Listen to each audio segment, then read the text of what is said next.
Quero convidar assim os irmãos a abrirem a palavra de Deus em Atos capítulo 1, por favor. Atos capítulo 1, por gentileza. Atos 1. Livro de Atos, capítulo 1, versículo 1 também. Hoje nós iniciamos uma nova série, a série de Atos. Finalizamos uma série hoje pela manhã, a série de Tito. E com aquela série de Tito, finalizamos uma ideia ampla do que era a igreja nos pensamentos, na forma como Paulo trabalhava, o que ele esperava da igreja. E estamos iniciando hoje um propósito de termos esta série também. Temos muitas séries aqui em Santo Amaro. Nossos pregadores, a maioria deles, prega em série. E eu estou iniciando mais esta série, a série do livro de Atos então. Atos capítulo 1. E eu lerei alguns versículos, primeiramente até o versículo 5. Depois do versículo 6 até o versículo 11. E assim consequentemente. A ideia é pensarmos no nascimento da igreja.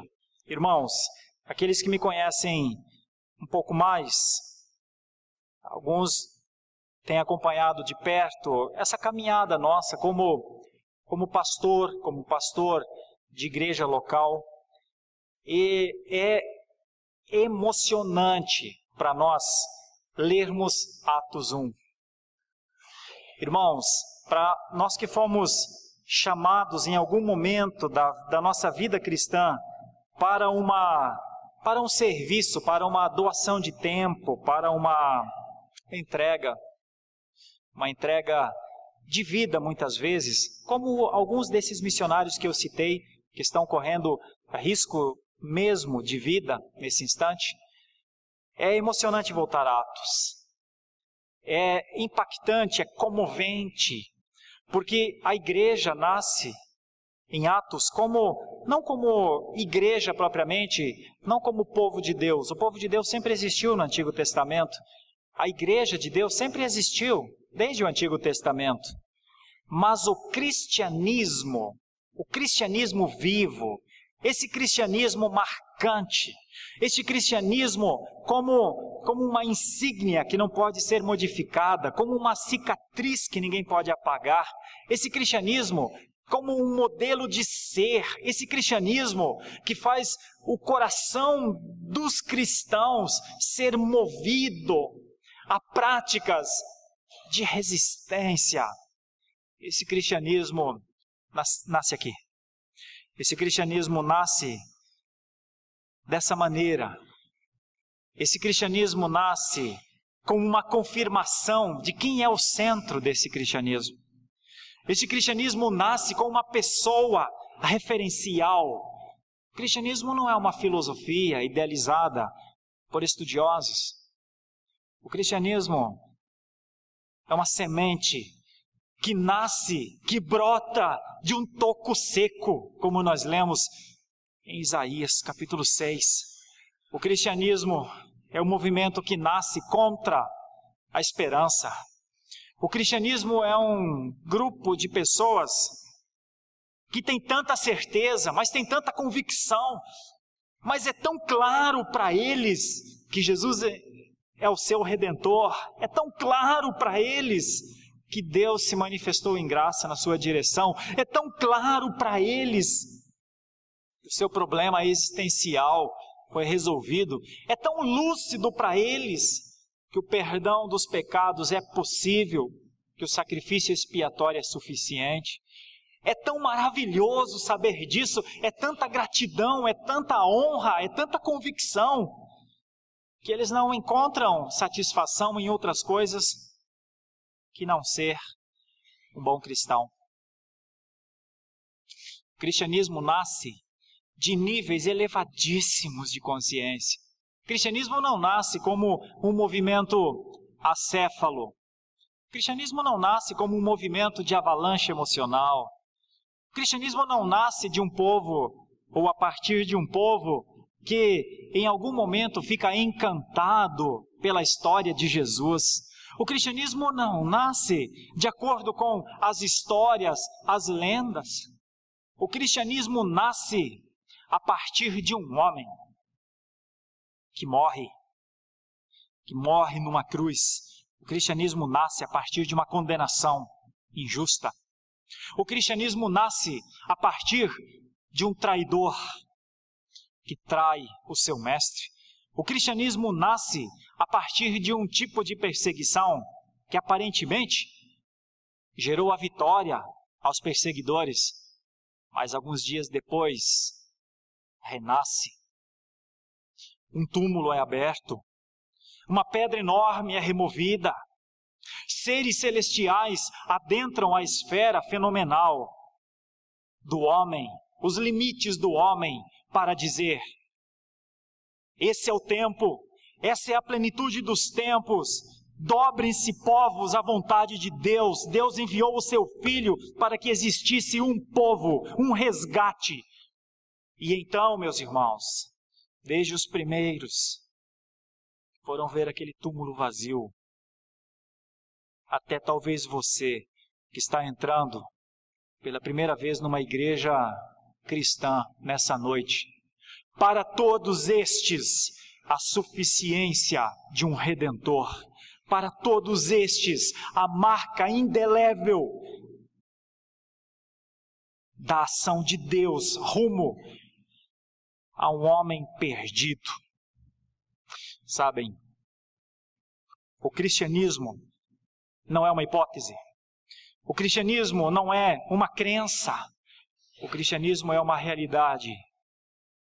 O cristianismo não é uma aparência. O cristianismo não é uma peça virtual. O cristianismo é a ação mais objetiva de Deus para falar a um mundo que nem reconhece mais Deus como Deus, que Ele existe, enviou o seu Filho e continua seu processo de redenção. Meus irmãos, voltar a Atos 1 é beber da água limpa da fonte.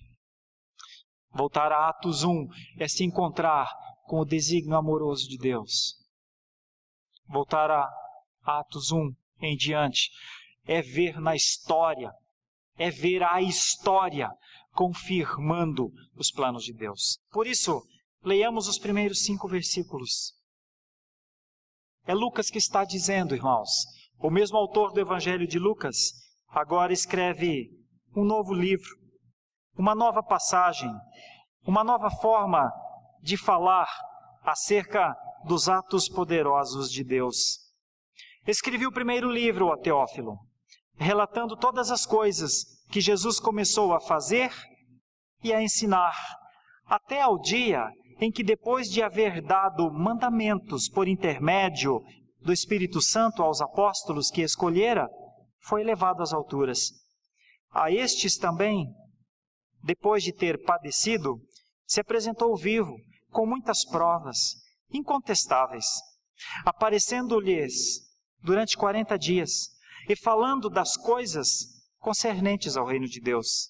E comendo com eles, determinou-lhes que não se ausentassem de Jerusalém, mas que esperassem a promessa do Pai, a qual disse ele: de mim ouvistes. Porque João, na verdade, batizou com água, mas vós sereis batizados com o Espírito Santo, não muito tempo, ou não muito depois destes dias. Imaginemos um pouco deste começo. O que está por trás destas letras? O que Lucas quis dizer? Lucas quis dizer que o cristianismo em Jerusalém, porque a primeira parte do livro de Atos vai falar sobre o cristianismo em Jerusalém. Jerusalém é a cidade para onde todos os povos afluíam. Jerusalém era o centro da religiosidade já há muitos anos. É bem verdade que por muitos séculos, mesmo enquanto o povo comemorava as festas judaicas e buscava, dentro de uma visão apocalíptica, Senhor, fala conosco. Senhor, diga-nos o que o Senhor está fazendo. Senhor, dirige os nossos caminhos. A única coisa que eles tinham para serem guiados era o Antigo Testamento, as Escrituras até Malaquias. A apocalíptica judaica, a expectativa judaica é que o Senhor venha falar diretamente, trazer novos profetas, trazer novos ensinadores. Mas o Senhor está em silêncio. 400 anos ele permaneceu em silêncio. 400 anos que a única coisa que o povo tinha era o conjunto de escrituras do Antigo Testamento. O Pentateuco, os primeiros 5 livros da palavra, a Torá, os livros proféticos, os livros de sabedoria, os livros históricos. E eles tinham de viver e de esperar. Só que diz a palavra que o prometido de Isaías, o prometido dos tempos em que os profetas diziam: creiam, o Senhor está comandando a história, creiam, haverá um momento, o Senhor enviará o seu filho, o Senhor enviará o seu Redentor, do tronco de Jessé nascerá um renovo e ele dará continuidade ao reino davídico. Porque para os judeus não havia nome maior do que o rei Davi. Para os judeus, qualquer coisa além do rei Davi seria impossível de compreender, porque o poderoso Davi foi o ícone de o comando de um povo para a glória de Deus.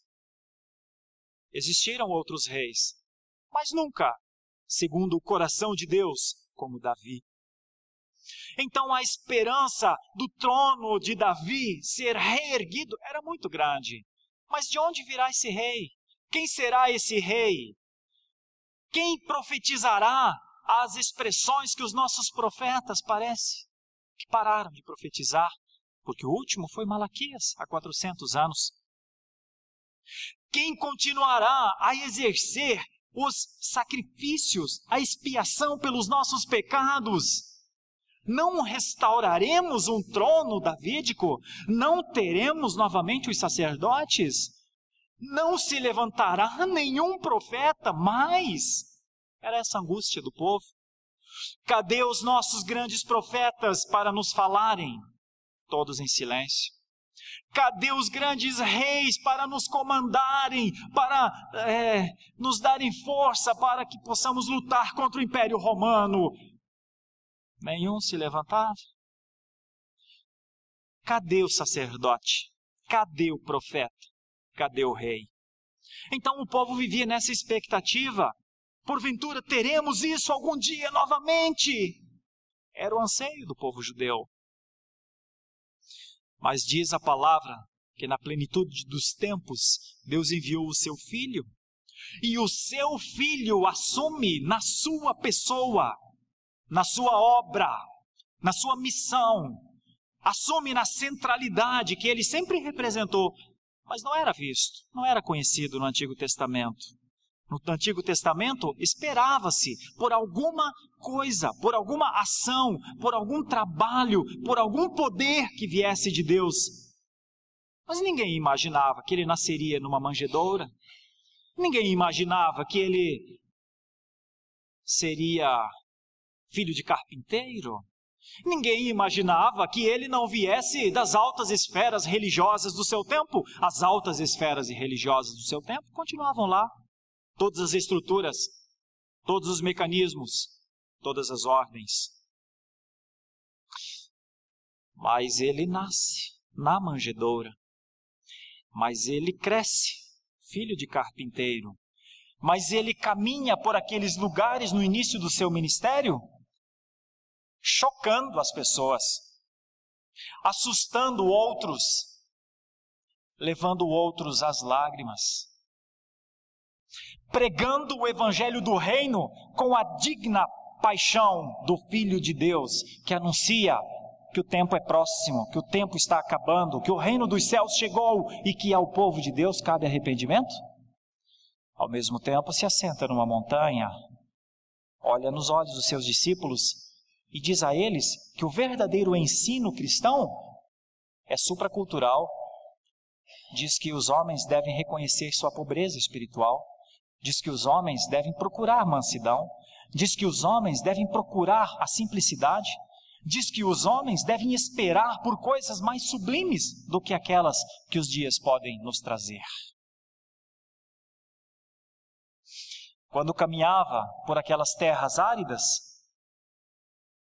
ao olhar os doentes, ao olhar os impedidos pela natureza humana de serem e de viverem com um mínimo de dignidade, diz a palavra de Deus, compadecia-se.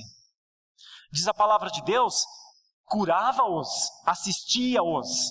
Então nós temos, na plenitude dos tempos, aquele que foi confirmado por Deus. Foi confirmado por Deus ao longo de 3 anos de ministério, como, não o fundador do cristianismo, como o próprio cristianismo.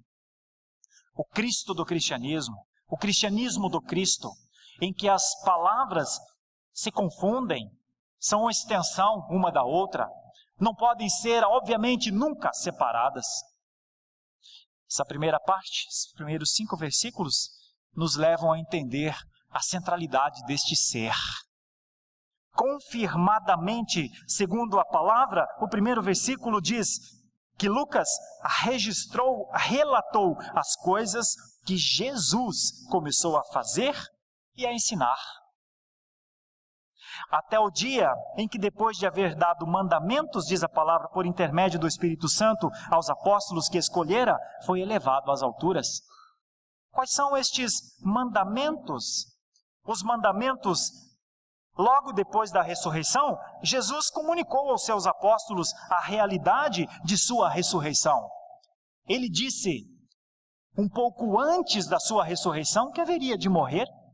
Em João 14, ele pede que os seus discípulos não tenham seus corações turbados. Ele pede que os seus discípulos creiam nele. Ele diz aos seus discípulos que é hora de ir para a cruz. Ele diz aos seus discípulos que irá para a cruz e que após o fato da cruz, ele enviaria o Espírito Santo. E ele disse que o Espírito Santo faria um bem imenso a eles. Eles continuam tristes, eles continuam temerosos, eles continuam sentindo o vazio da ausência. Contudo, ele insiste, e ele diz, eu reforço que para o lugar aonde eu vou, existem moradas, eu os levarei para lá, só que neste momento vou eu, envio o Espírito, que fará o seu trabalho, o ministério que ele tem para fazer, mas nos tempos eternos, nos tempos certos, eu voltarei e eu buscarei. Lucas está relatando essa instrução acerca da ressurreição. Lucas está dizendo nessa expressão, mandamentos por intermédio do Espírito Santo, que Jesus falou do seu chamado como Messias. Houve um tempo em que ele abriu as Escrituras numa sinagoga e ele disse, hoje se cumpre o que o profeta falou. De hoje em diante vocês entenderão o que é abrir os olhos dos cegos. De hoje em diante vocês entenderão o que é entrar nas cadeias e soltar as algemas. De hoje em diante vocês entenderão o que é liberdade. Quando Lucas está falando dos mandamentos que Jesus deu, certamente ele está falando da própria promessa do Espírito Santo. Quando Jesus disse que o Espírito Santo viria e que o Espírito Santo convenceria o mundo dos pecados dele e do juízo vindouro. Meus irmãos, Lucas está falando que o cristianismo em Jerusalém está sendo confirmado. Que o cristianismo em Jerusalém está sendo plantado, marcado, fincado como uma cunha na terra seca, que não pode ser arrancada mais de lá, porque a base desse cristianismo são o conjunto de cumprimento das promessas do Antigo Testamento. Lucas está querendo dizer, nos tempos certos, esta cunha, esta matriz fundamental, ela chegou, e então Jesus dá amostras da sua ressurreição, porque a igreja cristã, para a igreja cristã, é fundamental o fenômeno da ressurreição. Qualquer um dos movimentos de religiões mundiais, por mais organizado que seja, por mais evoluído que seja, não tem o fenômeno ressurreição. E por que não tem? Porque nenhum movimento pode, mas nem de longe, se equiparar ao cristianismo bíblico e redentivo, porque a redenção implica na ressurreição dos mortos. Jesus é o primeiro. E ele, ao ser ressurreto, mostra a todos os que virão depois dele que é possível vencer a morte. Qualquer religião no mundo falará de coisas magníficas, mas nenhuma tem uma solução para a morte. Sabe, voltar a Atos 1 é voltar a relembrar os anos iniciais de seminário para mim, os anos iniciais da minha conversão simples, sem entendimentos muito aprofundados, mas é voltar àquele começo do discipulado, quando me foi dito, na plenitude dos tempos, Deus enviou o seu Filho amado. E uma das canções que me acompanham ao longo destes 15 anos de ministério, e mais alguns anos de conversão antes, é Deus enviou. Porque foi a primeira canção que eu ouvi. Foi a primeira canção que eu ouvi e me fez pensar, e me fez entender.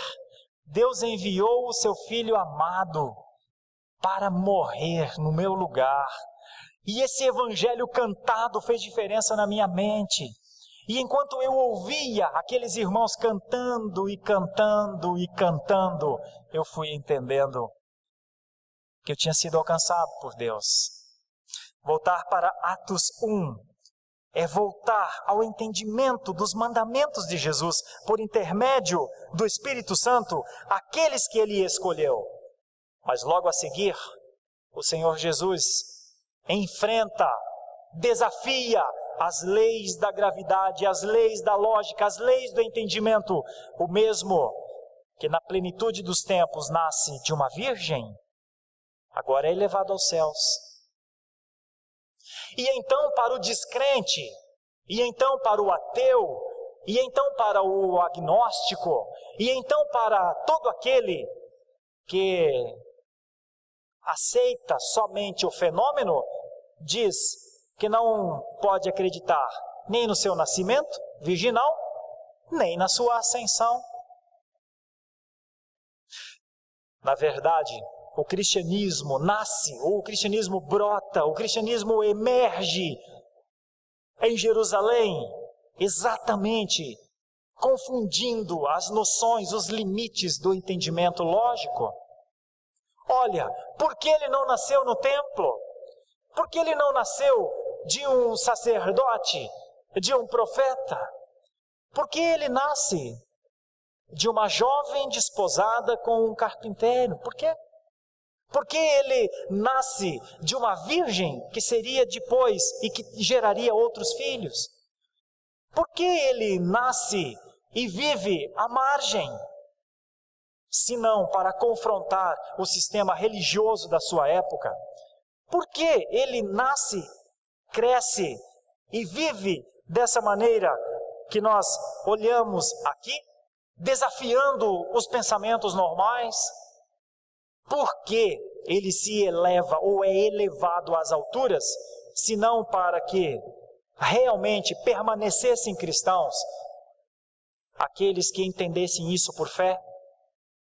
O cristianismo é um grande desafio. O cristianismo só é exercido por fé. E se eu não consigo crer no nascimento virginal, se eu não consigo crer que Deus fez com que o Espírito Santo pairasse, diz a palavra de Deus, sobre Maria, se eu não consigo crer que ele foi elevado às alturas, como eu crerei na ressurreição? Como eu crerei nos tempos eternos? Por isso notem o nível elevado de exigência do cristianismo. Nenhuma inteligência consegue alcançar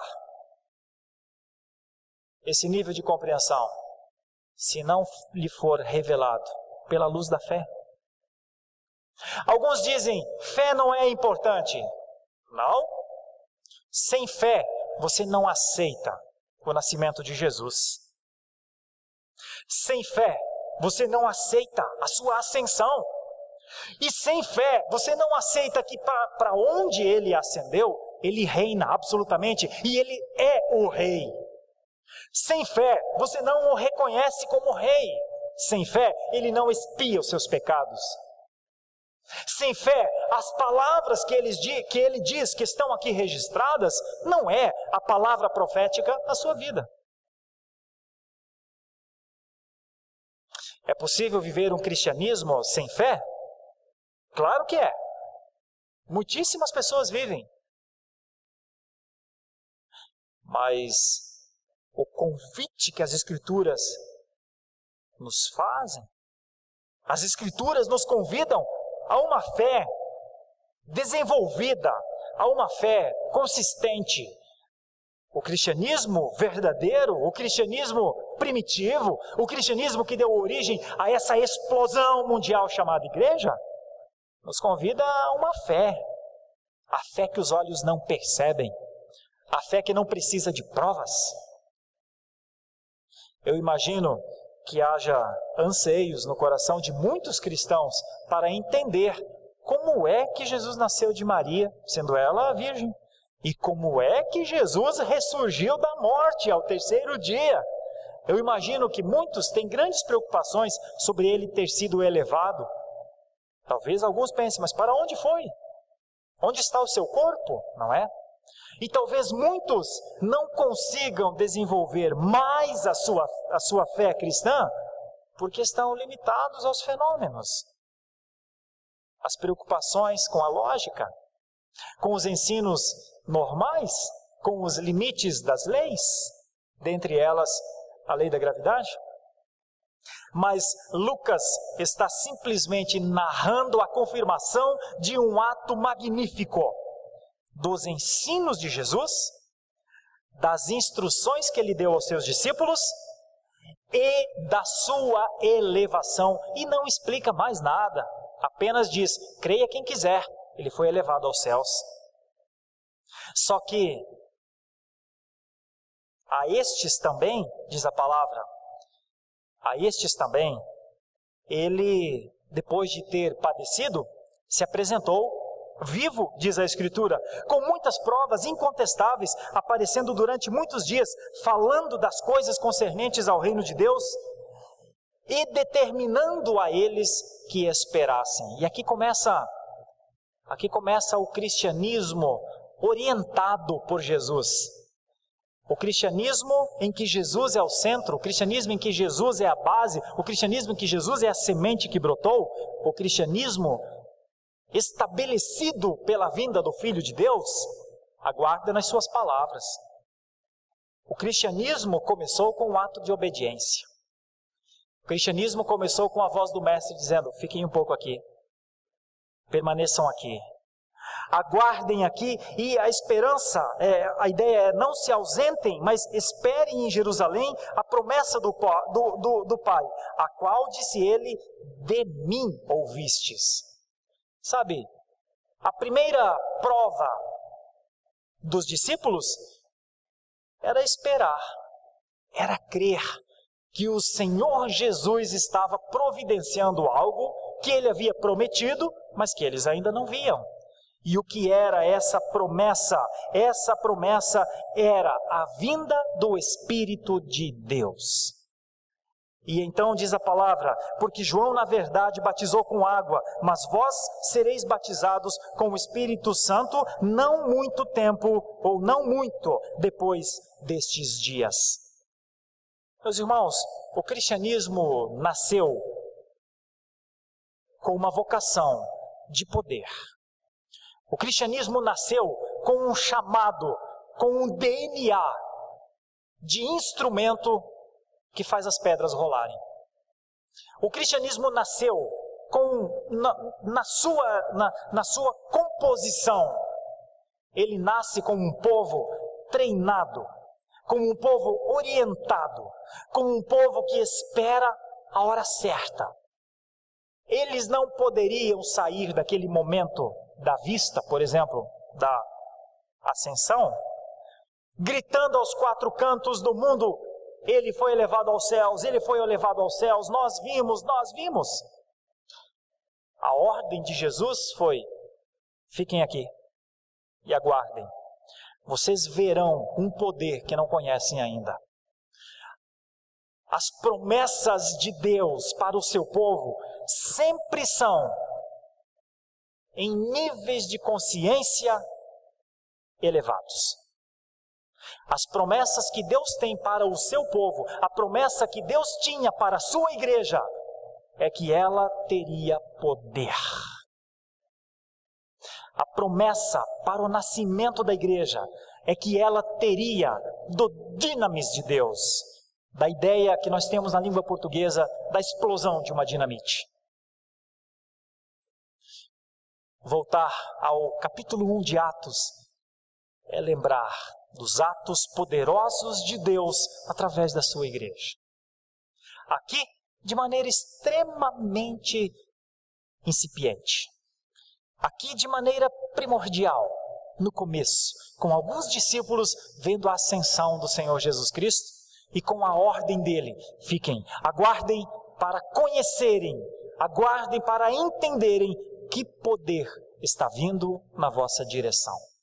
Irmãos, eu paro aqui rapidamente para imaginar com vocês a nossa igreja nos dias atuais, a nossa igreja, primeiro, a nossa igreja presbiteriana de Santo Amaro, as igrejas confessionais deste mundo inteiro, as igrejas que vivem tempos de perseguição, tempos de angústia, que vivem tempos de lutas, mas as igrejas vivendo o poder do Espírito Santo de Deus. Imaginem por um momento só, imaginem por um instante só, as transformações possíveis quando pais e mães amarem seus filhos, como a Bíblia disse que era para eles amarem. Irmãos, imaginem por um instante só, o pai ou a mãe, o marido ou a esposa se limitando a viverem dentro das suas casas com as instruções que a palavra de Deus lhes deu. Meus irmãos, imaginem por um instante só, cada membro comungante de uma igreja confessional no mundo inteiro, terem o discernimento da fidelidade, da palavra fidelidade. Imaginem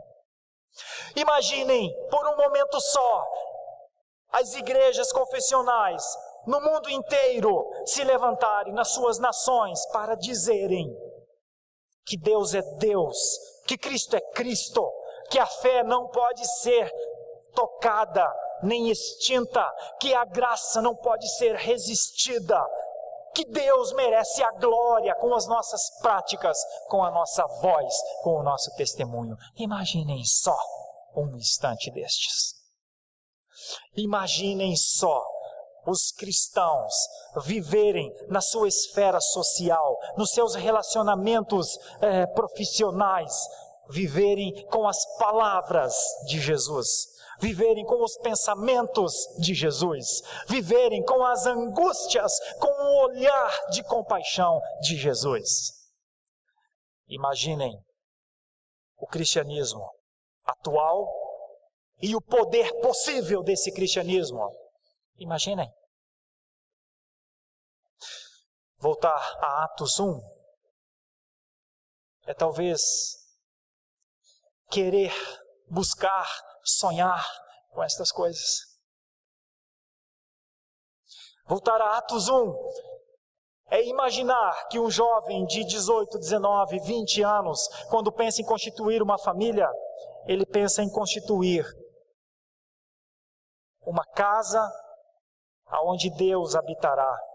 E ele não procurará, em hipótese alguma, constituir essa casa sem alguém que seja adorador como ele é.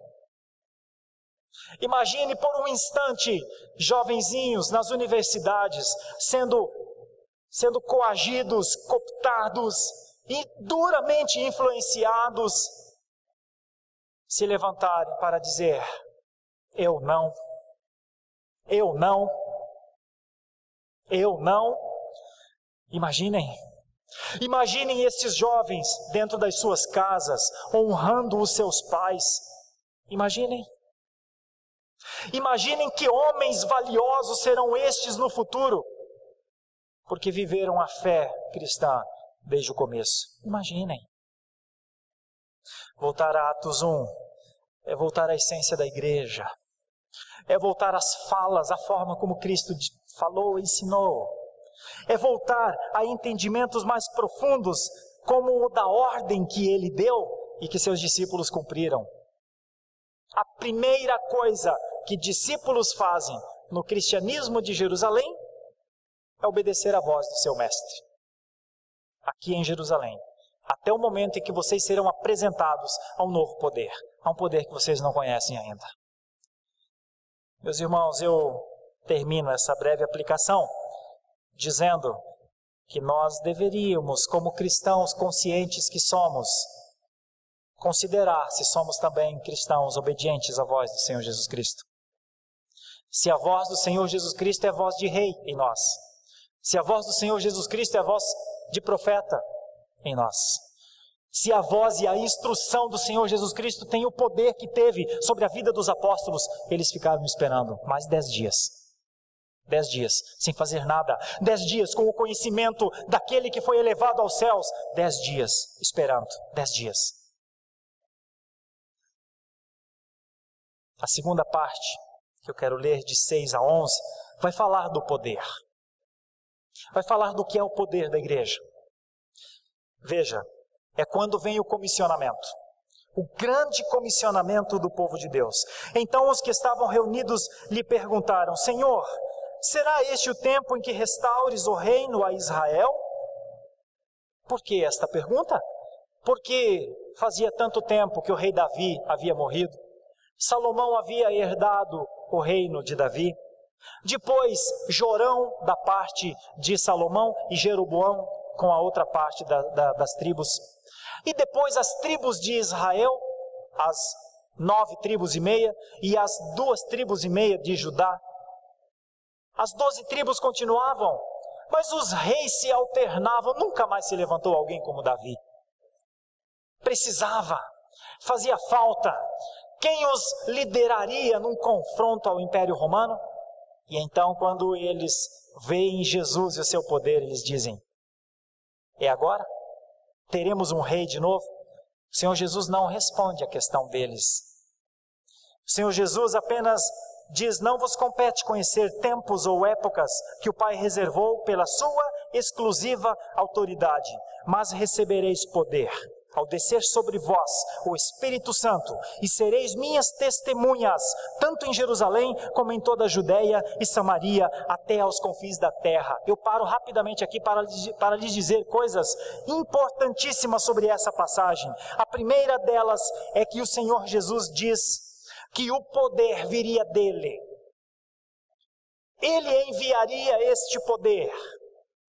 E este poder, o poder do Espírito Santo de Deus, o poder do convencimento, o poder da pregação objetiva, o poder da possibilidade de ver vidas transformadas, estava a caminho. Jesus disse aos seus discípulos: vocês falarão e as pessoas entenderão.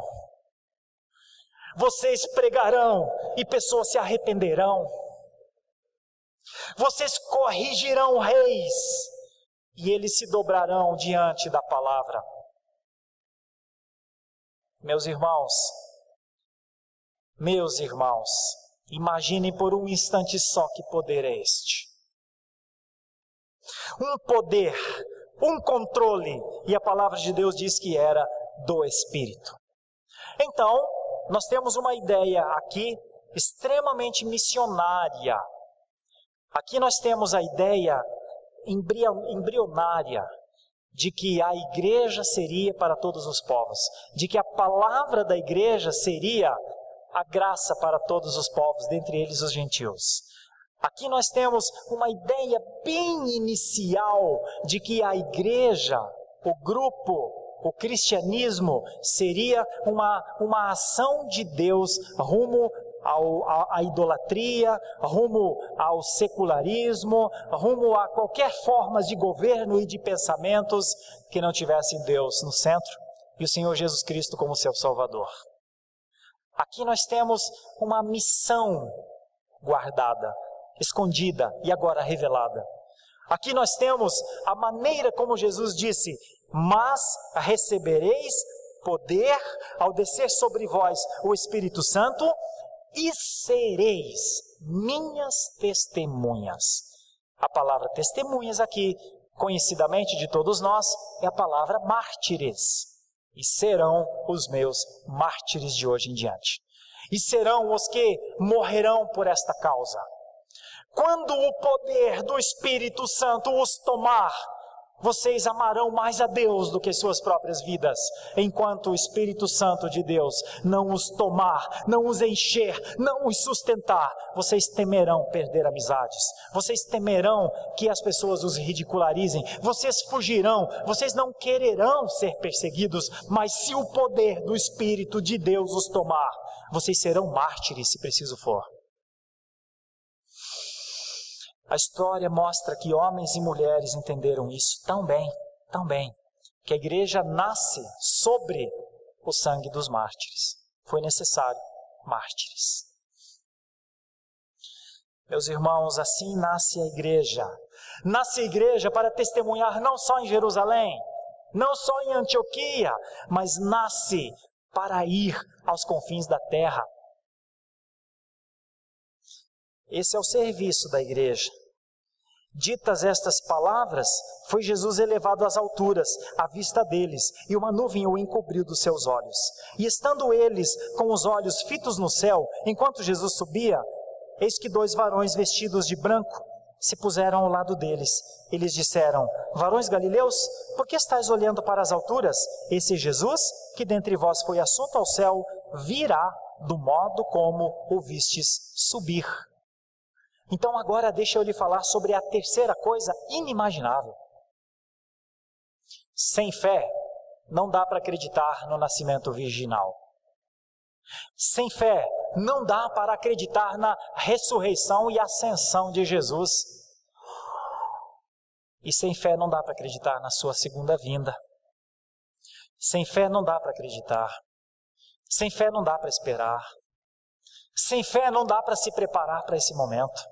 Sem fé não dá para ansiar por este momento. Sem fé não dá para orar por este momento. Porque como alguém oraria por alguma coisa que não acredita?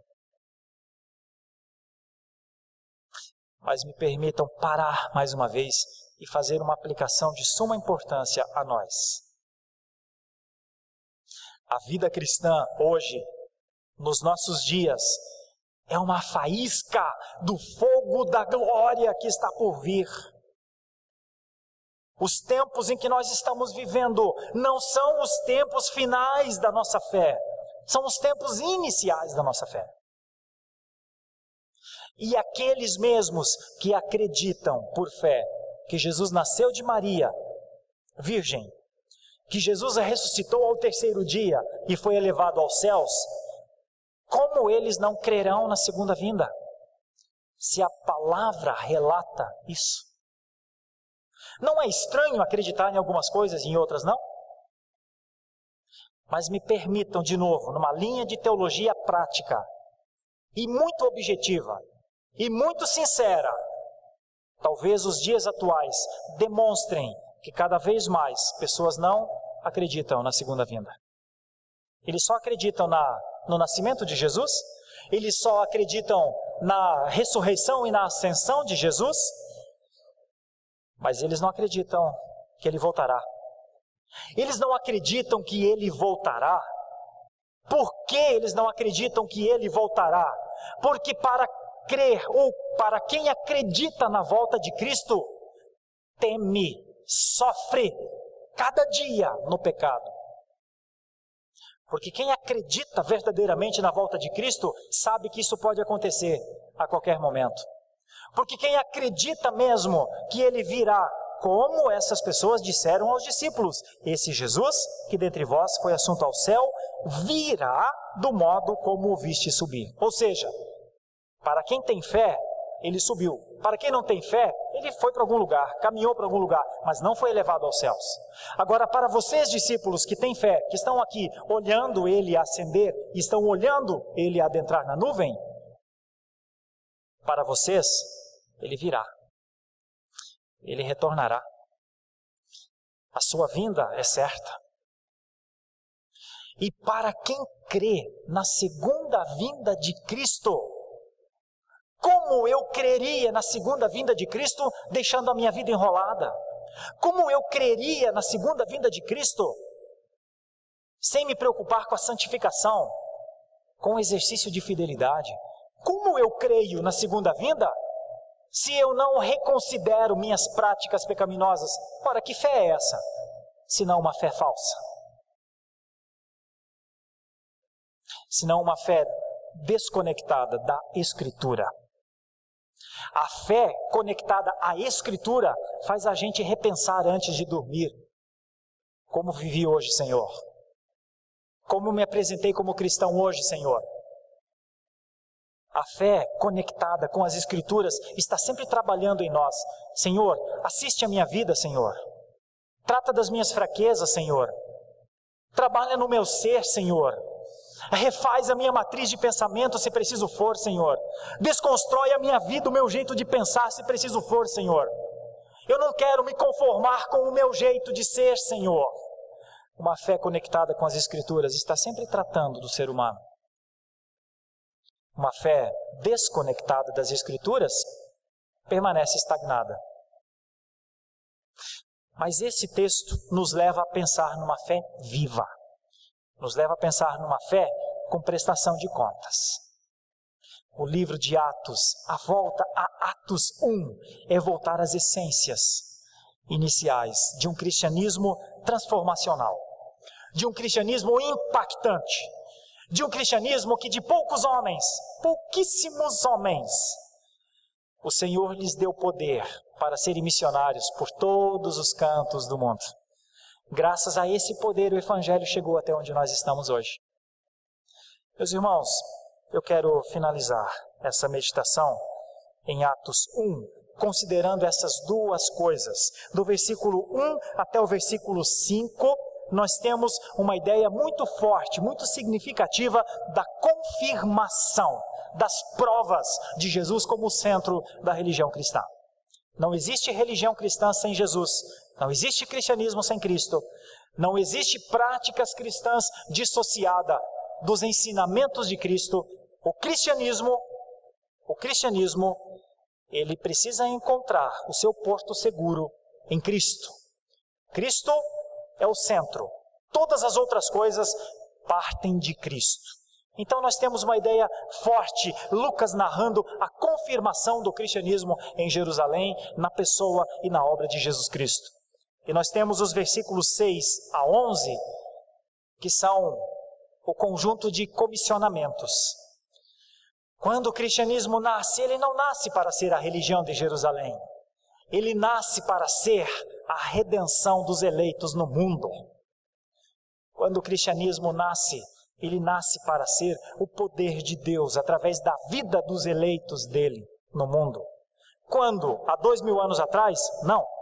Há 2000 anos atrás, há 1500 anos atrás, há 1000 anos atrás, há 500 anos atrás, neste momento, daqui a 500 anos, se ele ainda não voltar. Qual é a força do cristianismo? O Espírito, o poder do Espírito de Deus. O Espírito de Deus controla as ações dos cristãos. Não são os cristãos que controlam o Espírito. É o Espírito de Deus que exerce o seu ministério no meio da sua igreja. Por isso, irmão, irmã, se você é um cristão, você verá logo à frente como é que Deus trata com a igreja. Como é que Deus ajusta o andamento dessa igreja. Como é que Deus entrega esse poder e diz: sejam poderosos assim, meus filhos. E você sempre se verá dentro de um grande movimento de Deus. A igreja é isso. A igreja nasce em Cristo. A igreja, como cristianismo, nasce em Cristo. E esse cristianismo imediatamente comissiona pessoas para um testemunho que mudará a vida do mundo. Você pode ter certeza, o cristianismo mudou o mundo. Você pode ter certeza, o cristianismo continua mudando o mundo. Mas o mundo é mudado sempre a partir de uma vida. Então, qual é o meu cristianismo? Qual é a condição que eu tenho de ser um cristão hoje? É pensando em uma vida. Que vida eu posso alcançar? A que vida eu posso servir? Quem é o meu próximo? Quem é aquele que eu posso estender a mão? Quem é aquele que eu possa dividir o cristianismo que eu tenho? Quem é que eu possa contribuir com a fé que eu tenho? Quem é a pessoa que eu posso servir com os braços de Cristo?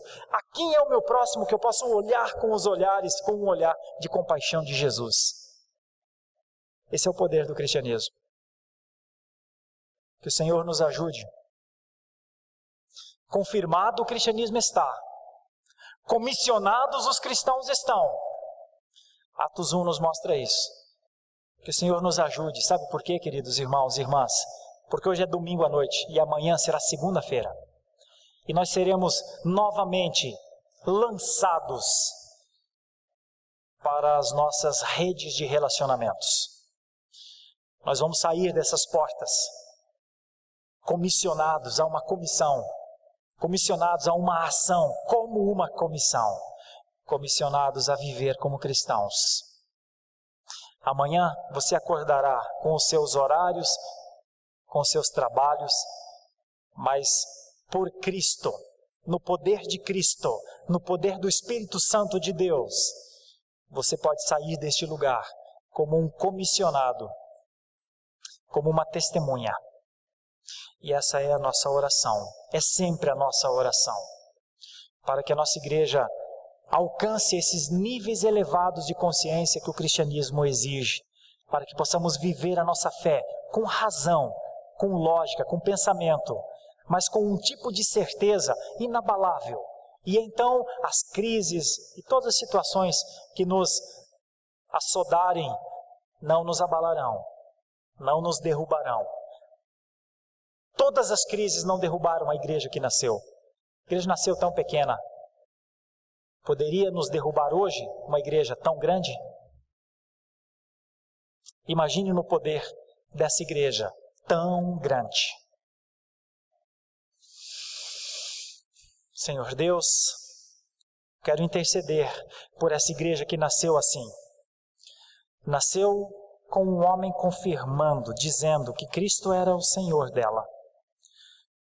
Com este Senhor, comissionando pessoas pelo poder do Espírito Santo de Deus, para que eles fossem as testemunhas necessárias da tua igreja primordial. E agora, Senhor, interceder por essa igreja tão extensa, que está nos 4 cantos do globo terrestre, mas ela continua a tua igreja. Ela continua cristã, ela continua resistente, ela continua convicta, ela continua vitoriosa, ela continua mais forte, sempre mais forte, mais sustentada, ela continua mais transformacional, ela continua mais impactante, ela não transtorna só um bairro, ela tem poder para transtornar o mundo inteiro. Porque o Espírito Santo de Deus está nela. Ah, Deus maravilhoso, continue a reinar sobre nós, reina com o seu poder, pelo teu Santo Espírito, ensina-nos o caminho de um cristianismo assim, de convicções imutáveis, para que mesmo em meio aos dias mais difíceis, continuemos a nossa caminhada, continuemos a nossa luta.